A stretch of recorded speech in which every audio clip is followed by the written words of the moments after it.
Hello, everyone, and welcome to Internalized Weight Loss Podcast. The title of today's interview is The Top Medical Questions Every Person Struggling to Lose Weight and Keep It Off Needs to Know the Answer to.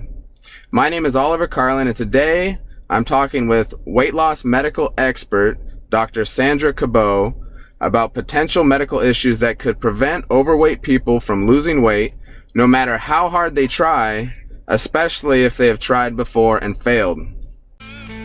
So the big question is this: how do people that are overweight and confused about weight loss able to finally get the body of their dreams and be healthy while still being able to eat normal, not spend hours in the gym, or have to go to extreme measures to get there, even if they've tried before and failed?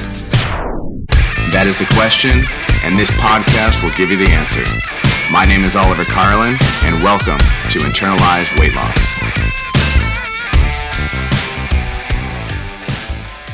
Welcome, Dr. Sandra Cabot. Well, it's lovely to be part of your program, Oliver. Thank you. All right, thank you. Dr. Cabot is a well-known expert on the subject of weight loss who has a whopping 44 years of experience in the medical field. She is an international best-selling author with 50 published books and over 1 million copies sold. Dr. Cabot believes that one of the most important health issues for people today is the control of obesity and the prevention of diabetes, as well as educating our children about self-esteem, good diet, and healthy lifestyle. She has graciously agreed to join us for this interview to share extensive knowledge and experience so every person that is struggling to lose weight can find out if they have a medical condition that is preventing them from losing weight, no matter how hard they try, and what they should do about it. Dr. Cabot, thank you again for joining us on this live interview. Pleasure, Oliver, and a very good subject. The medical causes for inability to lose weight are often quite subtle and don't get picked up. But even though they're subtle, in many cases, they're vitally important, and they can be an obstacle to continue and permanent weight loss, and they result in people becoming disappointed and frustrated and giving up, and so they don't reach their long-term goal of a healthy weight. So they need to be picked up. Absolutely. I 100% agree with you. People that I've met have always, weight loss is such a confusing thing, and a lot of times people just, they could have a medical condition and they don't know. So. Yes. Well, one of the most common obstacles to successful weight loss is the liver, if it is not healthy, because a healthy liver is vital for your metabolism. If it's healthy, your liver will regulate fat and sugar metabolism. However, if your liver is overloaded, overworked, exposed to too many toxic chemicals, too much sugar, and you get a fatty liver, then it's much harder to lose weight unless you help your liver, you support your liver so that your liver functions more efficiently. And so often in people who are stuck on a weight plateau, I say to them, well, let's focus on your liver. And first of all, we can check the liver with a simple ultrasound scan, which will show its texture and size. And if it's fatty, it may be slightly enlarged and will have a different texture due to the fat that is stored within it. So if more than 5% of the liver's weight is fat, that's abnormal, and you'll see that on a scan. Also, you may have elevated liver enzymes in a blood test for liver function, and that indicates that the liver is inflamed. In other words, it's being damaged by the excessive amount of fat inside it. So we have to improve the liver's ability to metabolize fat, and we have to reduce the inflammation in the liver. And that can provide the missing part of the jigsaw puzzle. Then people start to see results with their weight. They'll start to feel more energized. Their mood will improve, and it becomes much easier for them. Interesting. I never would have guessed that the liver would have played such a crucial role in your ability to lose weight. Yes, a lot of people don't think about it. They think, well, the liver does its own thing. It's in our body. It's a large organ, and it's designed to take care of us, to filter and cleanse our bloodstream, to break down toxic chemicals, to regulate blood sugar and fat levels. But today, the liver is exposed to so many more adverse environmental influences, and so the liver problems are exceedingly common and under-recognised. So I always have a really good look at a person's liver. And, on our Liver Doctor website, we talk about liver function tests, and we talk about just being aware of the symptoms that indicate that your liver is the problem, such as the increased amount of fat around the upper abdomen, a sallow complexion, skin rashes, brown spots on the skin, dark circles under the eyes, kind of a yellowish look to the whites of your eyes, headaches, fatigue, allergies, bad breath, overheating, excessive sweating, and also you can feel extremely irritable. So the liver can affect your moods tremendously. Metaphysically, the liver is known as the seat of anger. And so if you are moody and irritable and overheated, then this is a sure sign that your liver needs help. Also, a coated tongue, bad breath, indigestion, gallstones, and all these things, if you've got 3 or 4 symptoms, it will indicate you need to improve your liver. And, it's really interesting. I had a patient call one day and picked up the phone, so she was lucky. And she was a very distressed lady because she'd been to a liver specialist, which we call a hepatologist, and her liver didn't look healthy. She had a special scan or imaging test of her liver called a fibroscan, which detects stiffness and therefore possibility of scarring and cirrhosis in the liver. And her reading was very high, indicating possible cirrhosis. And she was very overweight. Her liver enzymes were elevated. So the liver doctor said, well, you've got a high chance that you'll need a liver transplant. Your liver is very inflamed, and I think that there's something really attacking your liver. But the underlying cause was the fact the lady was eating so much sugar, and it gets turned into fat in the liver. She had a very bad fatty liver that was so inflamed and swollen it made the liver stiff and gives the false appearance of cirrhosis.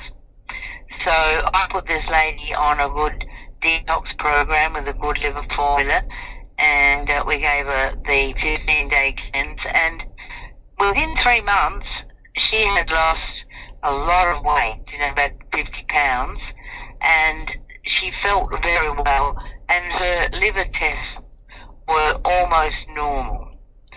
So, this woman was really frightened, and because she didn't understand that the liver is able to repair and renew itself better than any other part of the body.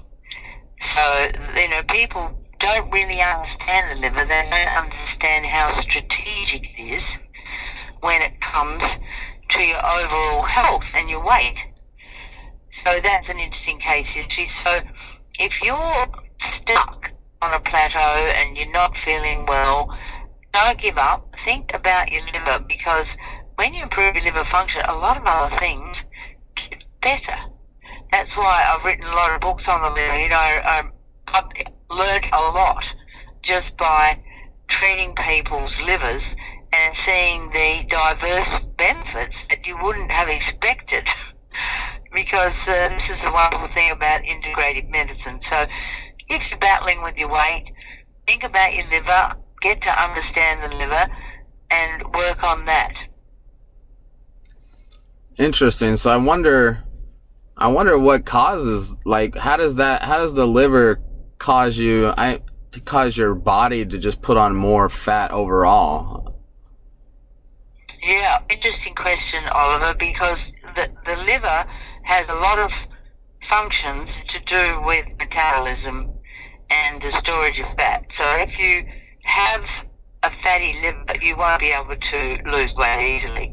Now, a lot of people with a fatty liver are what we call insulin resistant, so they don't tolerate eating carbohydrates. So if they eat grains and sugar and don't exercise much, they store that carbohydrate straight away as fat. They'll often have elevated levels of insulin in a blood test, and they may be pre-diabetic.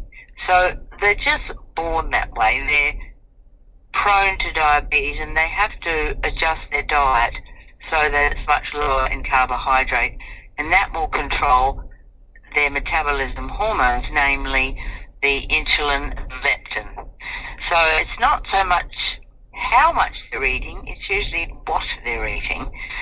And, of course, exercise is important to lower insulin levels, but if you're very overweight and tired, you don't feel like exercising. So the good thing is about improving the liver is it does restore well-being, and you'll become more motivated. But some of the reasons why people have liver problems is they just eat too much carbohydrate, and they overeat or they snack. We're not meant to eat continually through the day, and a lot of people have adopted this paradigm of intermittent fasting, which is actually very good for the liver. And I'll often say to people, well, try missing 1 meal a day, perhaps breakfast or lunch. You don't need food if you're overweight. Just drink water. Water is one of the best things for your liver. And filtered water obviously is better, but if you can't afford it, even regular water is good. And the other thing, people drink too much alcohol. You really shouldn't be having more than 5 or 6 standard drinks a week. And people are not careful with the chemicals they use in their home. People are exposed to a lot of pollution, driving a car, or people use food that is packaged in plastic and they heat it in a microwave oven, which radiates the food, so that's bad for the liver. People don't eat enough raw food. They don't eat enough salads and fruits, raw, unprocessed food. And they need to eat healthy fats. People erroneously believe that fatty liver comes from eating too much fat. That's not true. It comes from eating too much carbohydrate. So we need the healthy fats. We need the coconut fat. We need the avocados, eggs, organic dairy if you can get it, or unprocessed dairy. It is okay for most people, but don't overdo the dairy, and try and have small fish. They're much safer. They don't have the heavy metals. So don't go on a low-fat diet. That's the last thing, because that isn't going to work to help you lose weight or to reverse a fatty liver. Interesting. And also you can use herbs, or you guys say herbs, us Aussies say herbs, and grow some herbs. If you have a garden, even like a veranda garden, you can grow basil and cilantro and chives, things like that. These are powerful foods that can repair the liver. Garlic is also very good. Have a lot of grated carrot, grated beet, a lot of green leafy stuff. Like Hippocrates said, let food be thy medicine. And when it comes to the liver, this is very important. there's a lot of information in my book on the liver. I've written a book called Fatty Liver, How to Reverse It, and there's a big story in there about a lovely American doctor who's a cancer specialist who had a very bad fatty liver and reversed it just by changing his diet and taking a good liver formula. So, it does work. That's the thing. It really does work. So think of your liver, and then that usually works. But what if there's other things happening that could be the cause of a sluggish metabolism? We've got to think about other hormones, particularly the thyroid. Now, there's a lot on the internet about the thyroid, and I think that's good, but really it's very simple. Your thyroid gland controls your metabolic rate.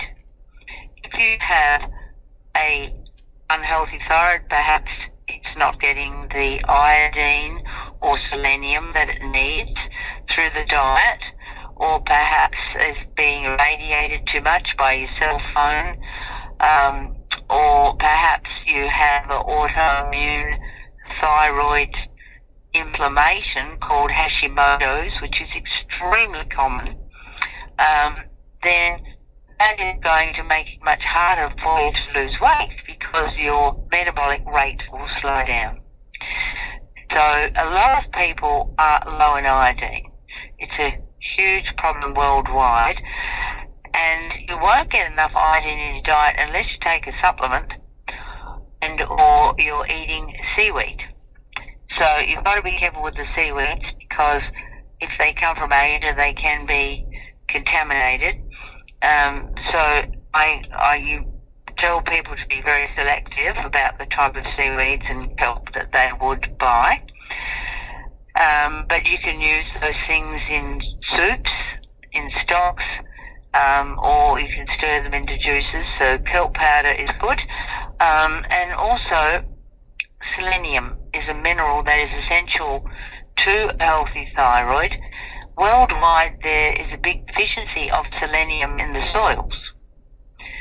And the other thing, Oliver, it's quite difficult to measure selenium in a person's body because the blood test only shows whether they've taken a supplement recently, because it's just the tip of the iceberg. And in someone who's selenium deficient, a blood test may show that they don't look too bad because they've just started taking selenium supplement.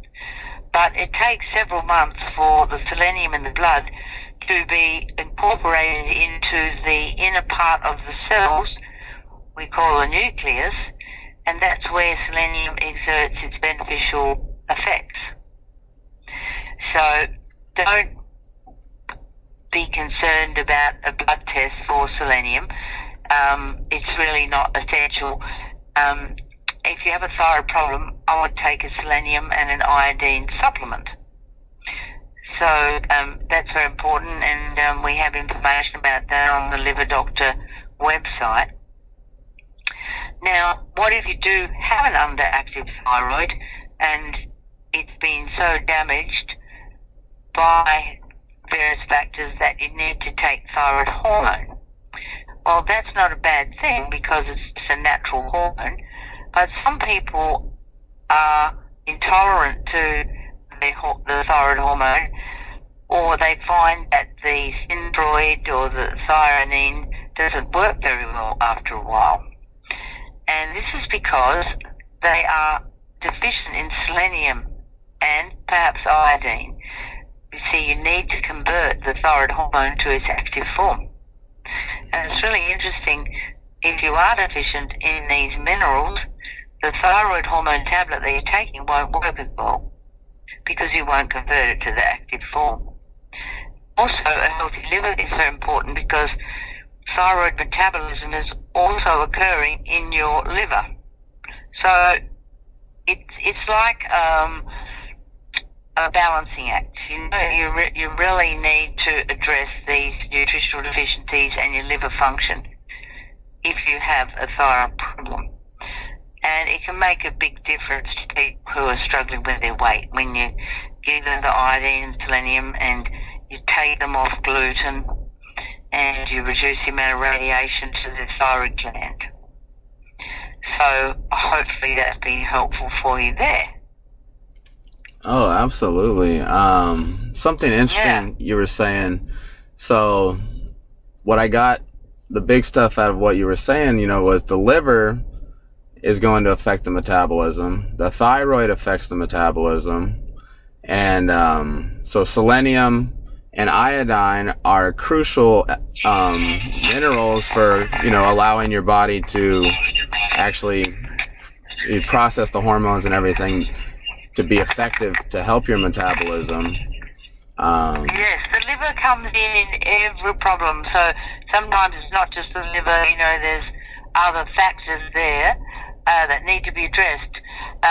So the thyroid is dependent on a healthy liver, and that is important to understand. But these problems really respond so wonderfully to nutritional medicine, and they're based in physiology. There's a lot of scientific studies to show that this way of treating people with integrated medicine really works. And also, Oliver, it's not expensive, because a lot of people go, oh, well, I don't want to have to take 20 different supplements. It's too much for people. So I try and bring out the really vitally important nutrients that can really turn around the people's metabolism. And so, the thyroid is so important. And in women, what we often find too is that if their ovaries are not working properly, their thyroid is not working properly. So once again, this relationship of the different organs of the body to each other is very important. So typically, a woman who has an unactive thyroid will be low in the hormone progesterone, which is made in the second half of the monthly menstrual cycle. And this will cause heavy and or painful menstrual bleeding and iron deficiency.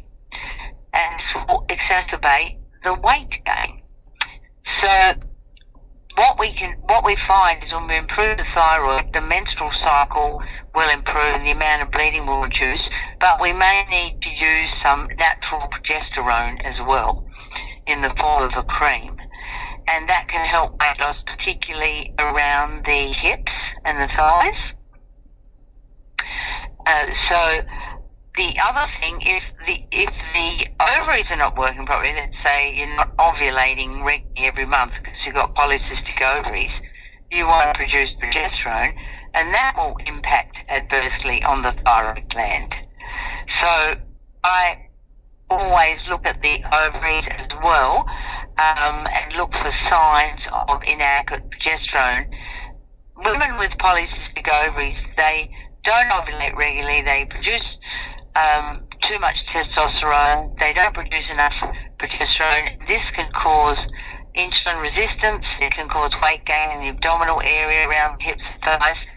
So, just by this balancing of the progesterone and the thyroid with a progesterone cream and perhaps a thyroid supplement that contains selenium and iodine, a little bit of zinc, then we can get the body in balance again.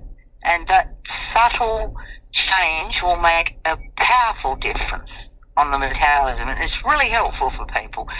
But they just think, wow, this is really starting to manifest as changes that I can feel and observe. Wow, so the ovaries play a crucial role. So there's this huge balancing act going on. You got the liver, you've got the ovaries, and you've got the thyroid, all trying to create a balanced metabolism in the body. Yeah, that's right. And, I wrote a book about this called I Can't Lose Weight and I Don't Know Why. And it addresses all these hidden problems. The other one is if you've been exposed to a lot of toxic chemicals, which, of course, is a losing battle these days, like plastics, and solvents, insecticides, cleaning products, outgassing from cars that are new and houses. These chemicals masquerade as hormones. So they act as false hormones, and a lot of them are fat soluble, and so they get stored in the fatty parts of your body, like a fatty liver or your fatty tissue, and they slow down the metabolism of the fat cells. So we call these toxic chemicals obesogens because they tend to make you obese. And so that's why detoxification is good. You know, drinking water, one of the best things you can do to lose weight. It's the best form of detoxification. Eating more salads, more organic foods, processed foods, perhaps having a little herb garden or vegetable garden, and doing a 15-day cleanse program. You know, taking some formulas that would help your liver to break down toxins. That can help a lot with weight loss as well. So, you know, we've got to try and minimize the workload of our liver and our fat cells. Our fat cells are there to burn fat. They're not there to store toxins. Interesting. So toxins can affect your body's ability to burn fat and take fat off and lose weight. Yes, absolutely. That's right. It's a huge factor. And the other thing, if you've got the wrong bacteria in your gut, this is another factor in keeping you overweight. And this is because the wrong types of bacteria need sugar. They crave sugar. So that create chemicals that affect your gut and your brain and make you crave sugar. They want to be fed, right? They're parasites, such as Helicobacter pylori or small intestinal bacterial overgrowth. So, you know, when you eat sugar, the amount of these unhealthy bacteria increase dramatically. And they produce these toxins and chemicals that make you crave sugar. And that really affects the brain and makes it hard to stick to a healthy diet. So this is one of the benefits of missing one meal a day and not snacking. And eating foods that are natural antibiotics like garlic or raw coconut or herbs like basil or thyme or oregano, and also organic apple cider vinegar. You know, have some of that in the middle of a meal, and that will act as a probiotic and help to reduce the bad bacteria. And you can also start fermenting some vegetables, and that will give you trillions of healthy bacteria, which will help to overcome bad bacteria. You know, I've had a patient once who was totally addicted to sugar, totally, just as much as you could get addicted to nicotine and heroin. And he would eat enormous amounts of sugar, so much so that his gut was full of yeast and unhealthy bacteria, and they would ferment the sugar into alcohol, and he actually got convicted of driving under the influence of excessive alcohol. It was only his diet, and I had to act as an expert witness for this guy to get him off. And I believed him, you know, and his wife was there and she was bleeding too, and I totally changed his diet, and his mental state improved dramatically, and his blood alcohol level was normal. So, you know, our mental state is profoundly affected by the type of bacteria in our gut. So these are little techniques. You know, if you're not hungry, don't eat. If you are hungry, eat something that kills bad bacteria. Raw coconut is a good natural antibiotic. Salads, herbal teas. There's lots of foods, horseradish, garlic, onions, radish, things like that are very helpful. And, you know, we've got to try and cure people of sugar addictions. We really do, because sugar will kill you just as much as smoking 20 cigarettes a day. Interesting. So the type of bugs in your gut, very, very important to lose weight. So you're saying sugar is just as deadly as like smoking? How does sugar? Yeah. How would sugar, you know, kill somebody?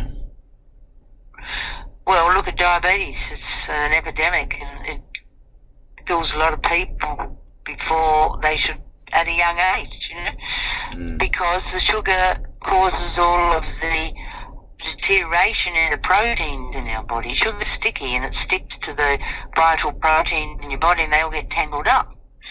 So they form plaque. So you can get neuropathy, you can get kidney damage, you can get blocked arteries from the sugar, you get plaque in your brain, you get dementia.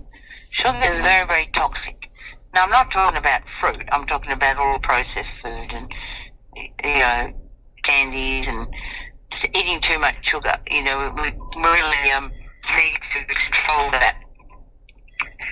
It is very pro-inflammatory, and inflammation causes disease. So I think that's very, very important, for people to look at how much sugar they're eating. Look at the ketogenic diet. Everybody's heard of that. I think Dr. Atkins made that famous. And, he was spot on. He was way ahead of his time, and he was a cardiologist. And he said, you have to quit carbohydrates if you have cardiovascular disease, if you're overweight. You've got to go off the grains, you've got to go off the sugar. And this will get your insulin down. And that's important because insulin is a fat-storing hormone. And we can prevent so many diseases if we stop eating excessive amounts of sugar. We will lose weight like you wouldn't believe. It is so important just by replacing the sugar with healthy fats and protein. One of the best sources of protein is eggs. They're inexpensive, they're full of antioxidants and good fat and protein, and they have no effect on your cholesterol.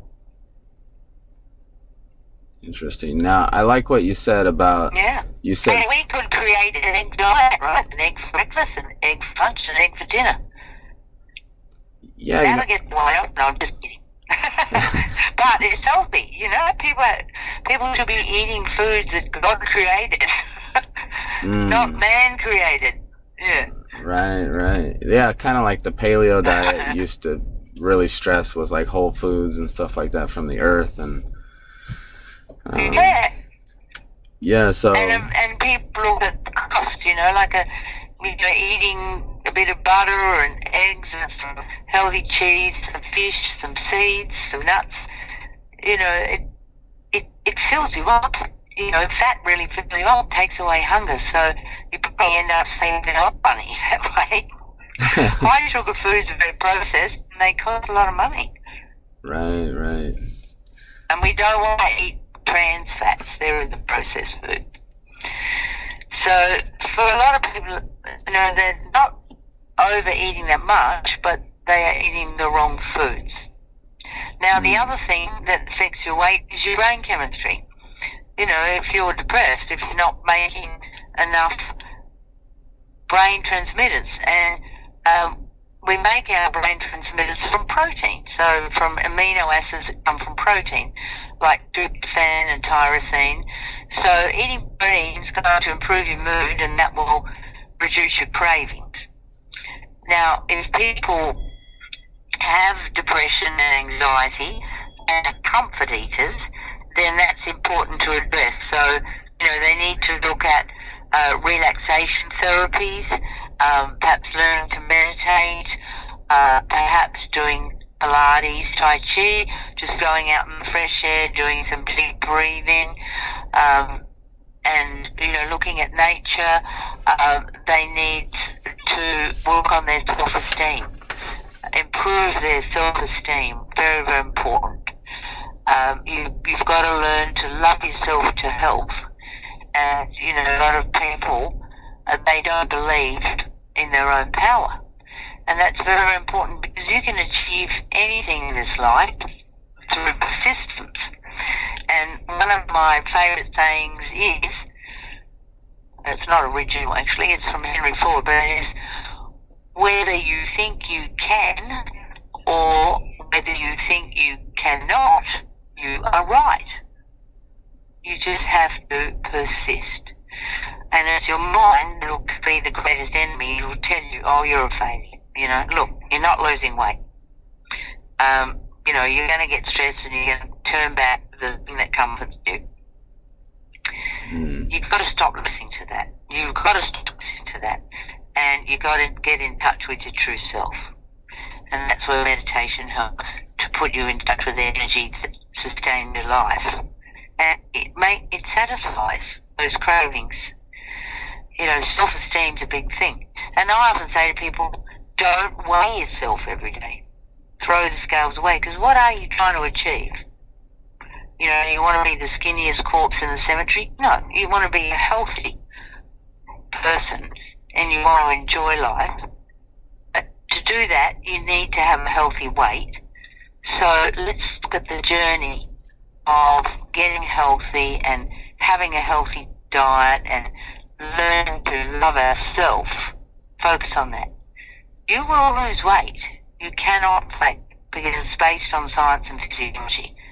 You just have to persist, and don't listen to negativity from yourself. The greatest enemy for people losing weight is often between their ears.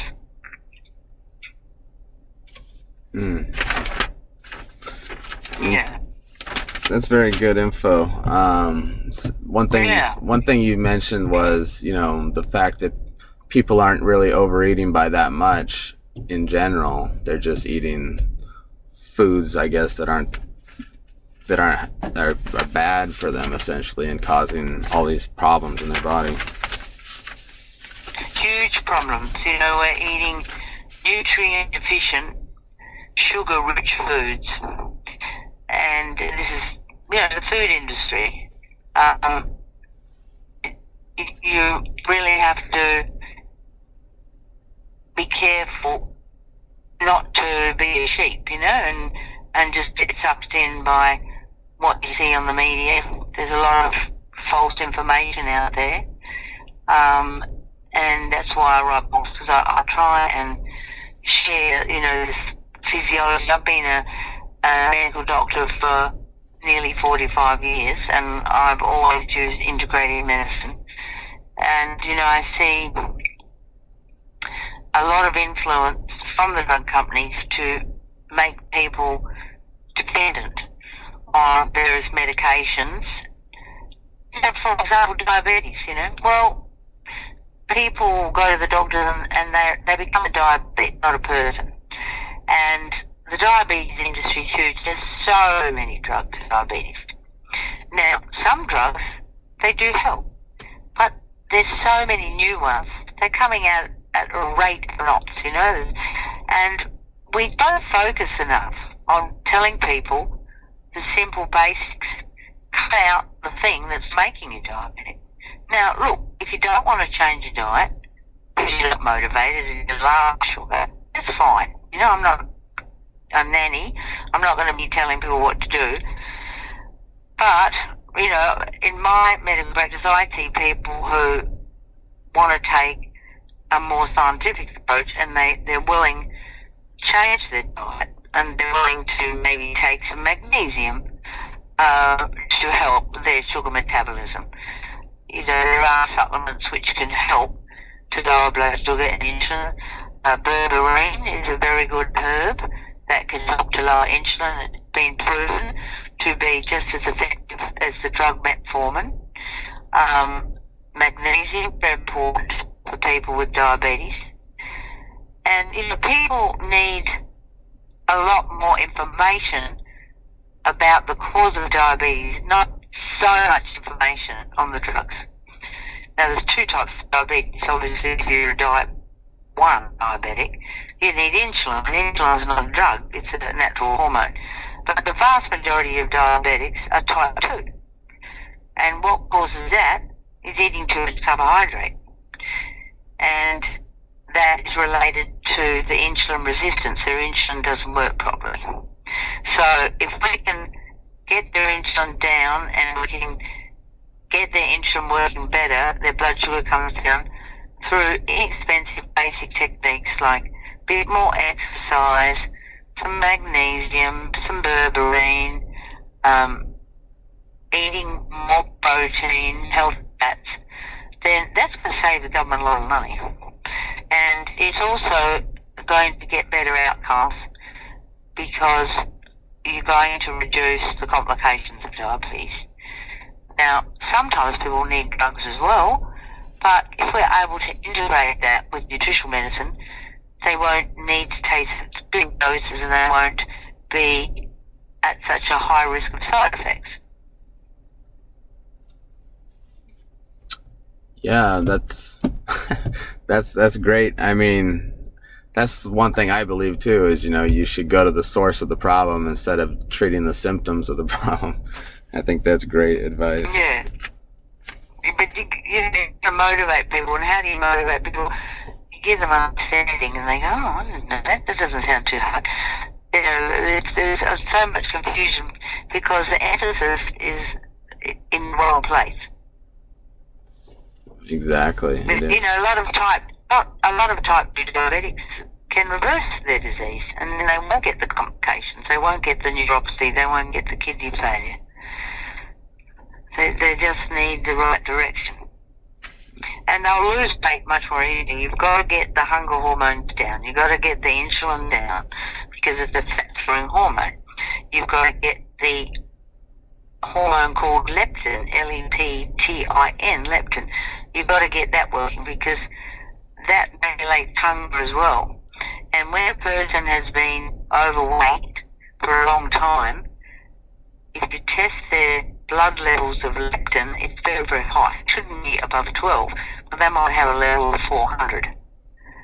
So we've got to get that down, and we've got to get the brain listening to that hormone so that people have normal hunger. People eat like an automaton, like a robot. Oh, I don't eat. I know I need to have 3 meals a day and 2 snacks so my blood sugar doesn't drop. Often that's the wrong advice. People are overeating and they're eating too much carbohydrate in particular. So their leptin level won't come down, their insulin level won't come down. So all those hormones, very, very critical. It takes time. It might take 2 or 3 months to achieve that. It's a gradual process. But it works, it's based on science. And it makes it so much easier. One way we can lower leptin is by getting to people to eat foods that are more brightly colored, that particularly have purple and red and blue pigments, like blueberries, beetroots, red cabbage, anything red or purple, because that pigment contains the substance called polyphenols, and they've been shown to lower leptin. So that's going to help with weight loss a lot. Now, most people may not even know what leptin is. What exactly is leptin in our body? Yeah, well, leptin is a hormone that's made by your fat cells. And its purpose is to regulate how much fat you store and how much you need to eat. So what we find is that people who have been overweight for a long time, the brain doesn't hear the leptin signal, so the brain becomes insensitive to the leptin. So they don't really know when they should be hungry. They're always hungry. And this causes them to eat too often and too much. So it's meant to be a homeostasis hormone to keep us at a healthy weight. But if we're eating the wrong foods, they're out of balance, too much carbohydrate, and if we've been overweight for a long time, leptin stops working. It can't regulate our weight anymore. And so this is why it's important for people to eat the right types of foods. And there's no drug that'll bring down leptin. The drug companies have been looking to produce a drug that bring down leptin or regulate leptin for many, many years. You have to do it by eating foods that are high in this purple stuff, or having powders that are high in the purple stuff, like beet powder, juicing purple cabbage. It's interesting that these things will actually help to lose weight. And also, keeping your liver healthy, because the liver breaks down hormones. And like what we find in people who are overweight, they often have a lot of hormone imbalances because they've got a fatty liver, and the liver's not breaking down the excessive amounts of estrogen that are being produced in their fat. It's not regulating the thyroid hormone. It's not metabolizing leptin, and this makes it much, much harder to lose the weight. So it's not hard to regulate these hormones, insulin and leptin. We just have to change the types of foods we're eating, and we might need to take some supplements, not huge amounts, but there's particularly good ones like berberine, magnesium. We might need some selenium, some iodine for the thyroid, and we need healthy fats because that helps our brain to communicate with the hunger hormones. So as I was saying, coconut oil, coconut milk, avocados, very, very healthy fat for weight loss. Eggs, nuts, seeds, so your chia seeds, your hemp seeds, tahini paste, it's high in healthy fat, that will help your liver. So we really need a different shopping list, Oliver. You don't go to the processed food section in the supermarket.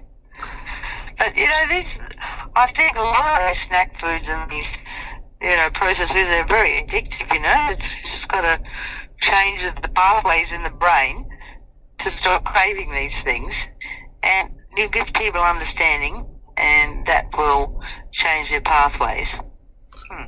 Now, do you think like the glycemic index is something to pay attention to for people? Well, the glycemic index evaluates the effect that different foods will have on a person's blood sugar. So if you eat sugar, then you have a really high glycemic index of 100. You'll convert it straight into sugar in your blood. Whereas if you have something like an avocado or an egg, you'll have a very low glycemic index. It won't get turned into sugar at all. So I think it's helpful for people. You can definitely look at the glycemic index. But if you avoid grains that are processed, like you don't eat bread, you don't eat pastry, you don't eat pasta, you don't eat muffins, cut out the flour, you're not eating potato chips, you're not eating pretzels, you're not having packaged snack foods, then you will be avoiding the high glycemic index foods anyway. Right. And food packaging can be a bit misleading too. So if I have a patient who's really overweight and they have a very fatty liver, I just tell them don't eat grains. Don't eat rice. It's got a high glycemic index. Don't eat rice. Don't eat wheat, rye, barley, oats. Don't eat sugar. Don't eat foods that are made from grains and sugar, and replace those foods with protein, healthy fats, fruits and vegetables. And that takes care of it. If you're really overweight, you're not going to have too much fruit because, there are fruits that have a high glycemic index. The best fruits would be citrus or passion fruit, kiwi fruit. Apples are good, but not apple juice. You don't want to start having fruit juice. That's got a high glycemic index. But don't have more than 2 or 3 pieces a day. And, if you eat more acidic fruits, that's good. Like a lemon will help you to lose weight. Anything naturally acidic will lower insulin, and that'll cause fat burning. So your lemons, your grapefruits, your limes, that will help you lose weight. Organic apple cider vinegar, if you have that in the middle of a meal, that's been shown to reduce the rise in blood sugar that happens after a meal. So those naturally acidic fruits are really good. Wow, that's interesting. Now, one thing you said was the grains, to cut out grains completely. Now, what if what if someone's eating like just a whole grain that's really low on the glycemic index? Is that still bad for their liver and everything, or would it be okay if it was lower on the glycemic index? Well, it would be better for them if it was lower, but if you have someone who's very overweight, let's say their body mass index is 40, they're obese, and they've got a very bad fatty liver, you got to bring the carbohydrate level way down. So you're much better to go grain-free until they get into a lower weight range. Even on a ketogenic diet, it only gives you 20 to 30 grams of carbohydrate a day. So you won't be eating any fruit, you won't be eating any grains, you'll be mainly eating meat, eggs, fish, cheese, avocado, and green vegetables. It works. You will lose weight, but you can't do that forever because then you're going to miss out on the antioxidants in fruit and the phytonutrients that prevent cancer. But to get people started, it's very, very good. And also, there's lots of ways you can lose weight, right? It's persistence, as I said. And there's many different ways. Some people like to look at the glycemic index, and that's helpful. But very, very overweight people, I'll say, don't have any grains. Right. And just stick to natural food that hasn't been touched by man. Yeah, I think that'd just be better in general. Sounds like. Yeah, until you get some weight off. You've got to get it started. You've got to get the insulin down. If you go on a ketogenic diet, after about 4 days, your insulin will be extremely low. You'll go into autophagy, where the cells are breaking down the old worn-out parts and replacing them with new parts. It's a self-cleaning process known as autophagy, which is very beneficial for cancer patients. If they've got a rapidly growing tumour, and you will have ketone chemicals in your urine because you are using your fat for energy. You're turning your fat into ketones, and healthy cells can use that for energy. And this is the way it works. So you'll be able to test the amount of ketones in your urine with a keto stick. And that's the only way that you will get into ketosis, is to have 20 to 30 grams of carbohydrates a day. It's not very much. And it's very safe. You can do it for 2 or 3 weeks. And you can't do it if you're a diabetic. It's a little bit risky. But you can do it if you're pre-diabetic. And if you're a diabetic type 1, you can't do it at all because those people, it's very dangerous, ketosis. So I like to, look at everyone as an individual, and we look at all the different factors.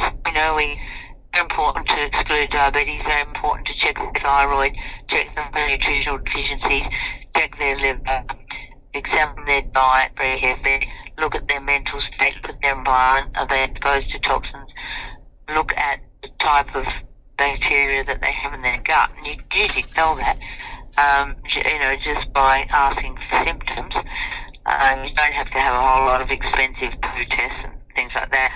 But, if you've got the money, go and have them.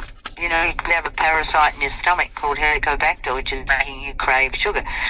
So we need to look at all the factors that are operating there in that individual. No matter what route you take, whether you go ketogenic or paleo, intermittent fasting, liver cleansing, you will be successful. It's all based on science, and you just have to get regular follow-up so you stay focused and motivated. That's very important. Yeah, I mean, I think that's a great point. A lot of the diets out there, they all have really good aspects to them, but like you said, the key is people get on them and they can't keep doing them, and then they just go back to normal and then put all the weight back on, and they got to find that balance. That's right. That stress gets in the way and they turn back to their old adaptive behaviours, how they cope with stress. So, if you're overweight, you are a comfort eater. And so that means that when you overeat, it spikes your dopamine, which is the chemical of satisfaction and reward. Well, you've got to learn to spike your dopamine with other things. So, a bit of exercise, good friends, meditation, eating protein. It's very important to have that ongoing support. You might even just do it with a friend, get the support from a friend, or go to Overeaters Anonymous. You have that in the United States, right? Overeaters Anonymous. It's very good. Don't try and do it alone. And, read regularly, like you can read my book, Can't Lose Weight and Don't Know Why, and read it regularly and it'll motivate you. We all need reminding of what's good for us, but forget, we've got to nurture ourselves. We've got to love ourselves back to health. We've got to believe in ourselves. We've got to have good self-esteem. We don't want to shorten our life by being overweight and becoming diabetic. We're worth more than that. And particularly women, they often put everybody first. They're carers and they look after everyone else, but they're neglecting themselves at the same time. So you've got to keep that focus. All right. Now, we've covered a lot of really good information. There was just a couple more things I wanted to hit on because I think they're really important. One of them was this. I know some people struggle with sleep and everything. Do you think sleep is an important thing for people that are trying to lose weight? Oh, absolutely, yes. And like if you go to bed at night with too much food in your gut, particularly high carb food, you've got the wrong bacteria in your gut, cause a leaky gut, it'll cause a leaky blood-brain barrier, and you'll have poor quality sleep. There's one very interesting thing about sleep. You have to go into a deep sleep. And when that occurs, they've done studies which show that the spaces between parts of the brain actually expand so that the fluid that circulates around the brain can flow faster and more freely and pick up the toxins. So when you sleep, you actually do a brain detox, and that helps your moods. So if you don't go into a deep sleep, you're going to be, mentally, you're not going to be good. So how to get a good sleep, very important. Melatonin can help, magnesium can help with sleep. Don't eat too late at night. Don't drink alcohol in excess. Drink plenty of water during the day so that you won't be dehydrated at night. Also, go to bed in a relaxed state. Maybe try and do deep breathing for 5 minutes before you go to sleep. Very, very important sleep. Shift workers will more overweight than non-shift workers, so they really need to use techniques to improve their sleep. What is it specifically? I mean, is there does it affect your metabolism, or does it affect your hormones or something if you don't get the deep sleep and everything? Well, it affects detoxification. Like your brain won't detoxify itself, so therefore there'll be brain inflammation, and therefore your brain won't be able to respond correctly to the hunger hormones. Right? Hunger. And also, when you go into a deep sleep, you restore your adrenal glands, and your adrenal glands make adrenaline and cortisol.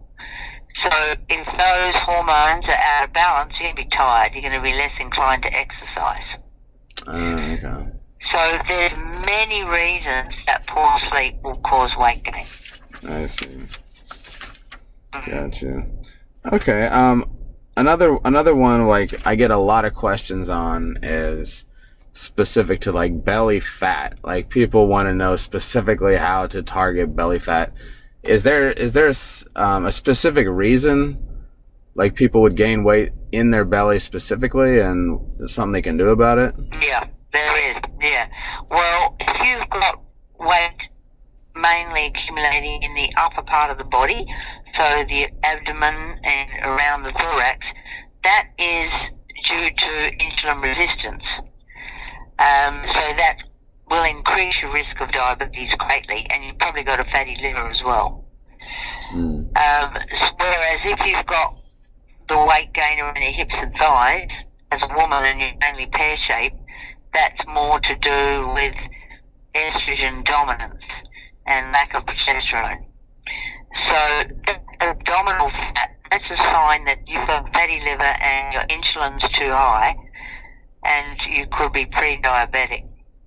And that often signals that there's a lot of fat inside your abdomen, not just in the abdominal wall, but around the pancreas, around the intestines, around the kidneys, inside the liver. That is dangerous. So you can get that abdominal fat off by avoiding carbohydrates and helping your liver. Interesting. Okay. Yeah. It's all leading back to carbohydrates. And the liver, yeah. Gotcha.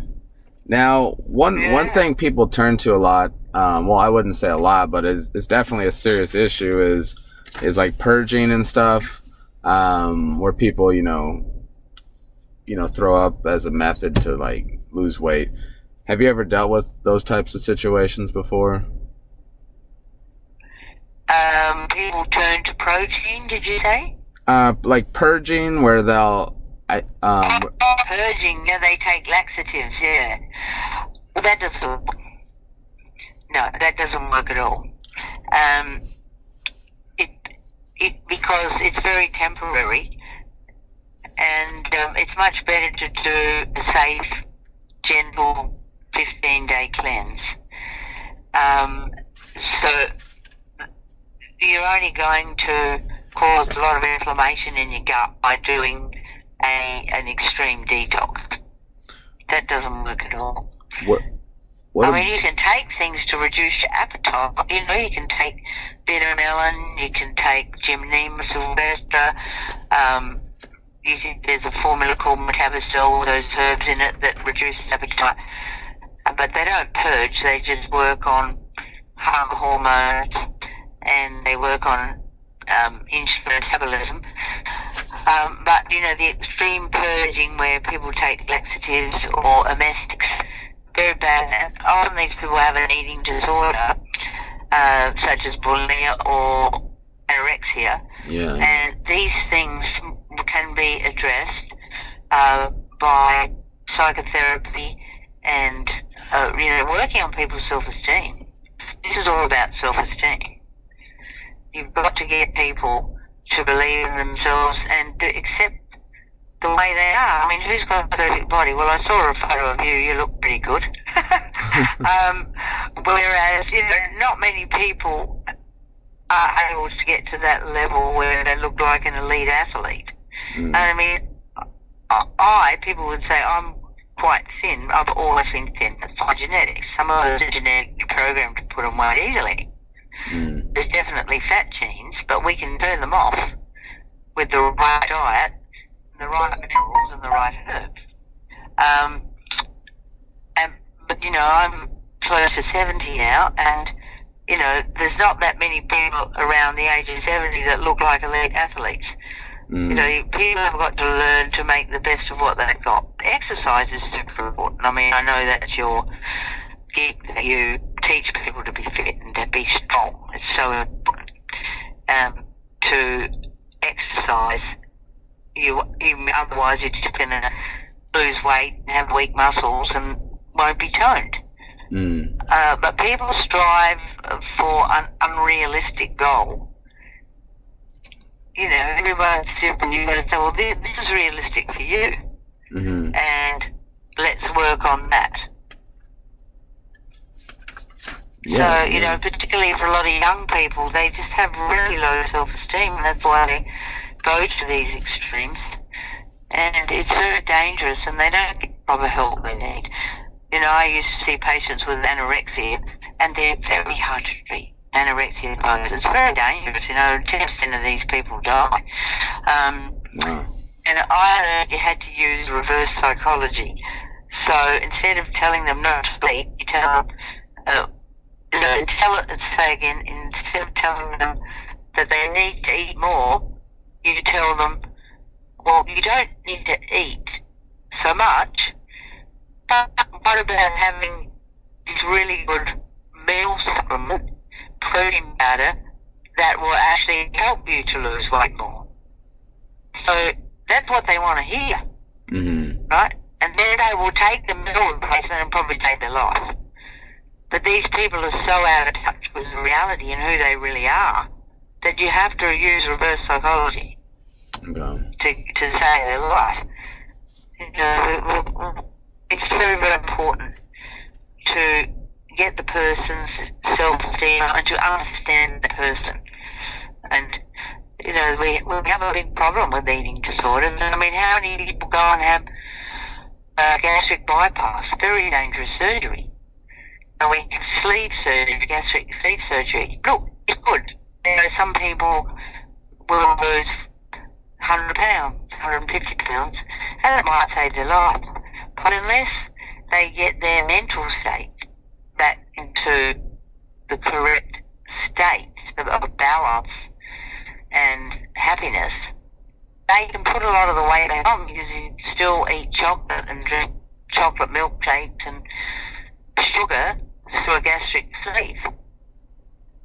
And a lot of them will put 4%, 50% of the weight back on because we didn't treat the cause. We didn't treat that person's low self-esteem, and that they didn't know how to satisfy themselves. That that's a really a good point. Something I don't even think too much about sometimes. But yeah, you're right. That emotional state, treating that as the source of the problem, that's something to take seriously too. Yeah.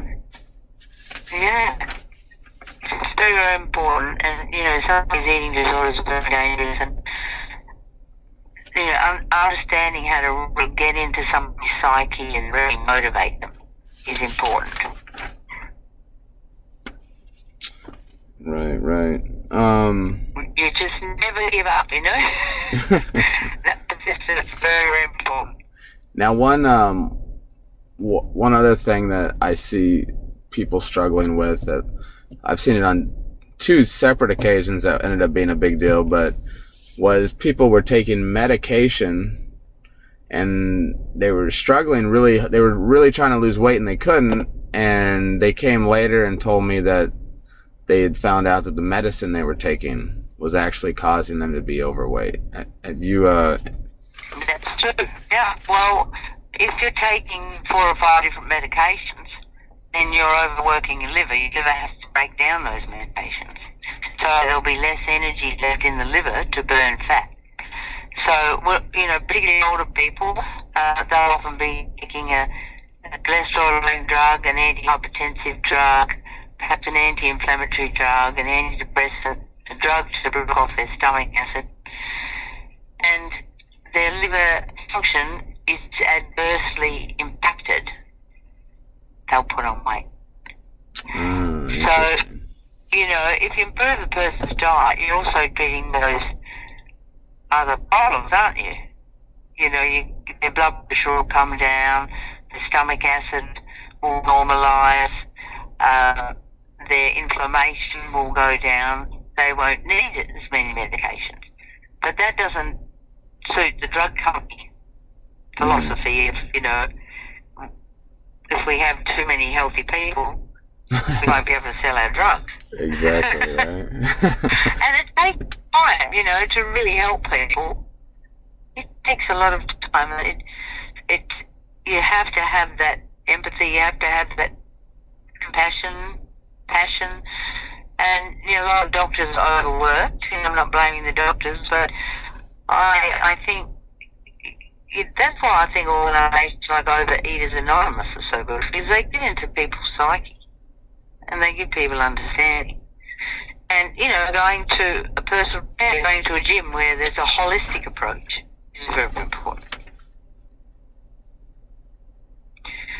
Yeah. It's a huge area, and it's not really being that well managed. You know, it's not holistic enough. And you know, I've had a website for 22 years called liverdoctor.com, and we get emails from people from all over the world. And a lot of the time, we just point them in the right direction. Because as I say, people get stuck and they think, oh, been to 5 different doctors and 10 different naturopaths and 5 different personal trainers, they're not getting anywhere. But, you know, you really need the right advice to heal yourself. Yeah. And, you know, the right person to motivate you. Even if you've been overweight 20 years, you can still get the weight off. But you've got to focus on what's really important is your health, and your quality of life is not weighing yourself every day and getting frustrated. It's all about your headspace. Right. And just probably just the little victories, right? Just, you know, making a little bit of improvement here and celebrating the little. If you lose a pound a week, I mean, that's a big deal. You know, you're doing things right. And you see that muscle improving, you feel your strength improving, your mental state, your clarity, your energy. That's more important than what you weigh on the scales. Mm-hmm. And even if you've had bariatric surgery to turn your stomach into a sled, you will not be successful if you don't address all the other factors. You won't be healthy. Mm. And you can put on a lot of weight. We need to be continually nurtured by ourselves. That's really good points to make. What about for some people just think they're just genetically fat. Their family's fat, that their parents are fat, and they're fat. And it can be that way, yeah. Is that something? You can inherit fat genes. It is. You know, we have discovered genes that greatly influence metabolism and guides people and where they will put on the weight. What areas of your body will put on the weight is genetically determined. But we can turn off the bad genes and turn on the good genes by diet, lifestyle, and our mental state and our environment. Look, a person who has got a fat gene is never going to be skinny, right? I mean, you see some people, they're really, really skinny. That's genetic. Unless they've got an eating disorder or, you know, a malabsorption or celiac disease or something. But, yeah, see, the genes are very, very important. And people like to blame that. Oh, my mother was fat. My sister's huge. Blah, blah, blah. But you can influence the genome that you've inherited. I mean, how many people are going to have a body like Paul McPherson? There are a few. But you've got to make the best of what you got. And, you know, through exercise, you can really sculpt your body. And through the types of foods, you can change the shape of your body so that you optimize what you've inherited. Gotcha. So just because, so the genes could affect the way your body's going to handle the weight and the shape and everything like that, but you still have the power to affect, you know, improving it and making it the best that it can be. You don't have to, you can still lose a lot of fat and still be healthy. Absolutely. Anyone can lose weight. There's many ways to lose weight. There's healthy ways that I promote. There's effective, long-lasting ways, which I promote. And no matter what you do, it is persistence. It's the way of life. You know, people who have a fat gene, you know, they put on weight when they have one crumb of a cake. they'll often go and have a sleep. But they will still put a lot of the weight back on if they don't know how to eat to turn off the bad genes. And like, it's amazing. If people who are insulin resistant, that's the gene. If they eat carbohydrate, it gets turned straight into fat. Or if somebody who is what I call a thyroid body type, it's 4 different body types, if they eat carbohydrate, well, it's different, so you turn it into fat. They actually struggle to put weight on. So the genes are very, very important. If you understand your type of metabolism, which goes with your body type, you'll avoid the foods that can turn into fat. Interesting. You don't have to starve, even if you've got the fat gene. You don't have to be hungry. And there's supplements, you've got berberine, you've got magnesium, you've got selenium, iodine. Minerals are very important. The minerals that our body needs to regulate our genes. Like selenium has a huge benefit on our genes. It repairs gene damage. And it can upregulate good genes so that they manifest more, in a stronger immune system and a better thyroid function. And that's going to influence our weight. So you always have a positive mentality. And it's wonderful today as we've got all the evidence, we've got all the studies that show that we can influence our bad genes ourselves. We're a lot more powerful than we think.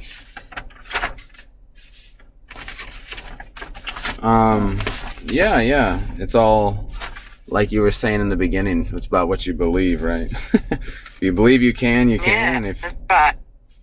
Yeah, that's right. Yeah. What is your thoughts on? Because when I went through this government-ran program in the United States for the military to lose weight, and it was this 8-week course. And during that course, they did focus a lot on eating healthy and the types of foods are important. They didn't go into the detail that you just went into and explain why, which would have made a lot more sense.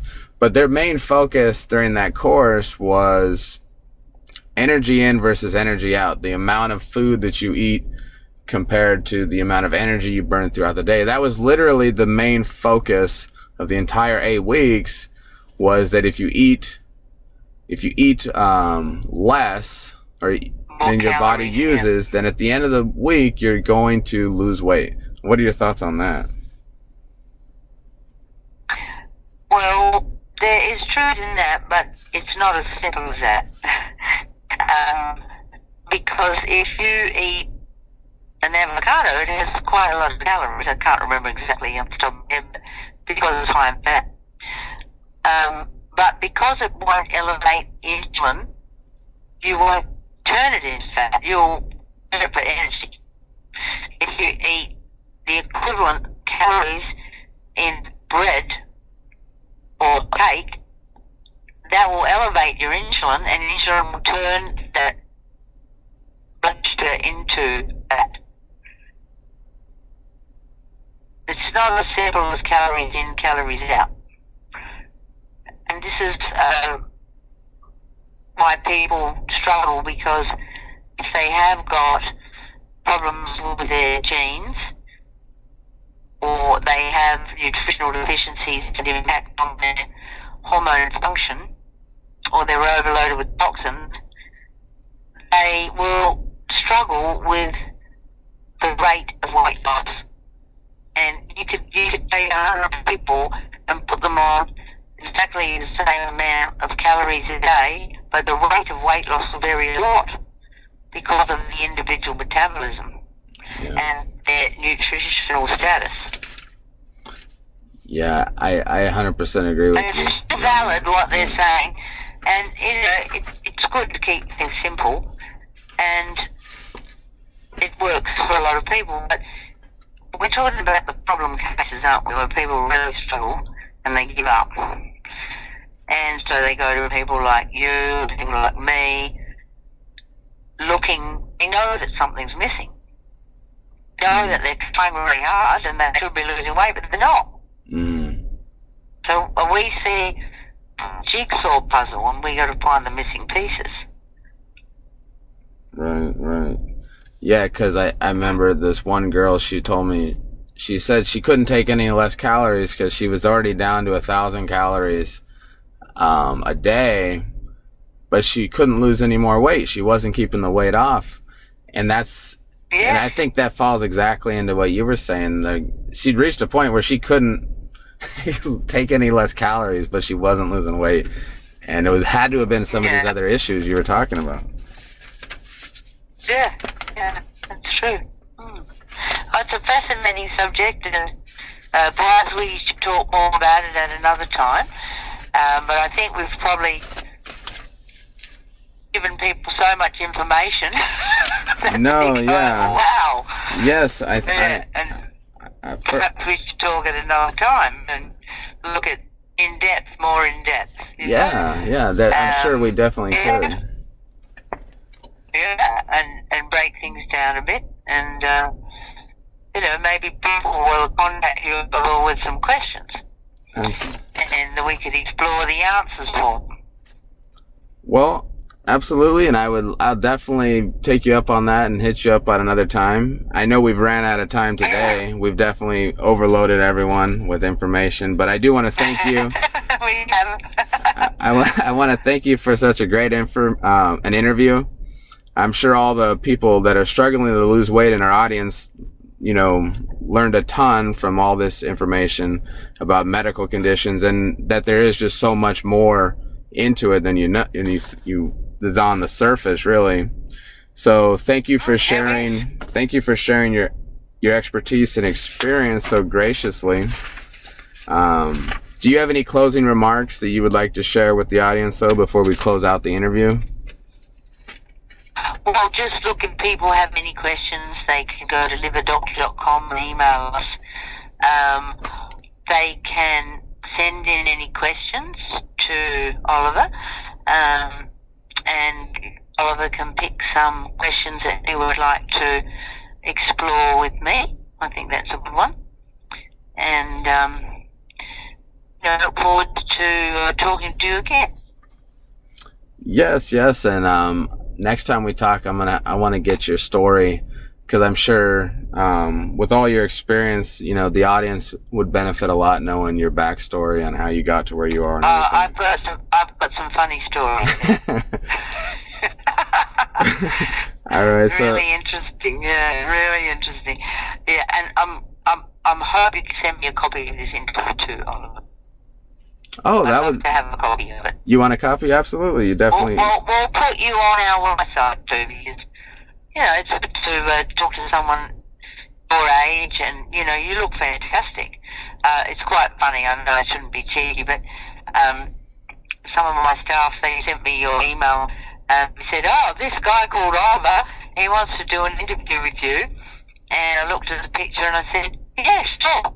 And I said to them, a young, handsome, fit-looking man like this, I don't get asked to do many interviews like this. They all laughed. But, you're an inspiration. You look great. And I'm sure that you're helping a lot of people. Well, thank you so much for that, Dr. Cabot. That's very... I appreciate the compliment. I do work hard at that. Yeah, good on you. Yeah. And all right. Well, I am going to try to be a little bit more fitter like you. Get some inspiration from you. Do a few more weights. Awesome. Well, thank you again, Dr. Cabot, for sharing with us, and thank you to everyone that's listening in our audience and joining us for this amazing interview with one of the top weight loss experts around today. Again, I'm Oliver Carlin. Thank you for joining us on the Internalized Weight Loss Podcast. And again, I highly recommend that you check out Dr. Cabot's website, as she mentioned earlier, www.liverdoctor.com, for more amazing content on losing weight and the medical conditions and all those medical conditions she brought up during this interview. She's written a ton of books that you can benefit from I highly recommend you pick those up and read those as well. And other than that, thank you again and have a great day. Would you like to see how to internalize weight loss by just spending a few minutes a day for the next 2 months and never spend another dime on another weight loss program ever again? If so, head over to my website at internalizeweightloss.com.